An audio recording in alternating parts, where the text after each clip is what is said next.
My name is Dustin Azure, head wrestling coach at Eastern Oregon University. 2 years ago, Josh called me. I was blessed with a call from him to come and do some technique, be a clinician at his camp. While I was there, it was awesome just to see all the young athletes that were invested in Christ, invested in themselves to become better people.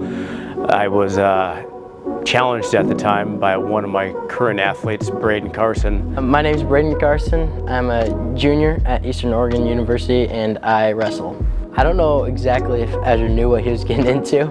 I told him it was a kind of church camp sort of deal and all that, but after practice we sat him down and we're all asking questions like we usually do. He didn't know that, and I just kind of asked him, like, when did you give your life to the Lord? And he didn't have a response to give. Braden asked me when I gave my life to Christ. At the time, I was definitely stumped. I didn't know when.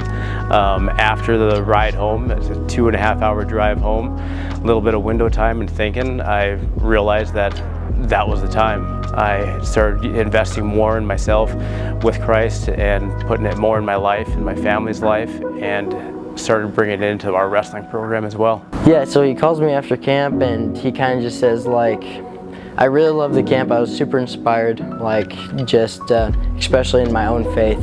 And I just thought about that question you had a lot, and I just decided, like, now's the time when I'm gonna really commit my life to Christ. I'm gonna start implementing my life, my family's life, is what he said. And then he said he wants to get going into our wrestling team as well.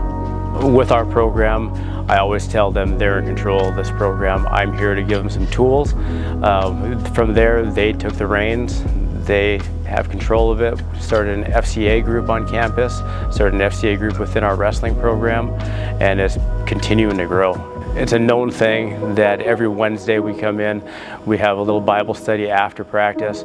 They sit down, they talk about their faith, they talk about a Bible verse, and then they carry it on over to FCA in the evening times. Our FCA huddle for the college is all sports. We all get together, and some people don't play sports come along too, and that's awesome. I'm a leader at that one. I've been for the last 3 years, and I've seen it grow from 15 people show up regularly, and now we've been having 60 to 75 people show up, and that's been the last couple of weeks. And you could just see a hunger for Christ on the campus. Before duels, before tournaments, before sessions, we sit down and we do a team prayer together and just pray for ourselves and make sure that we're going to stay healthy and compete to our highest potential.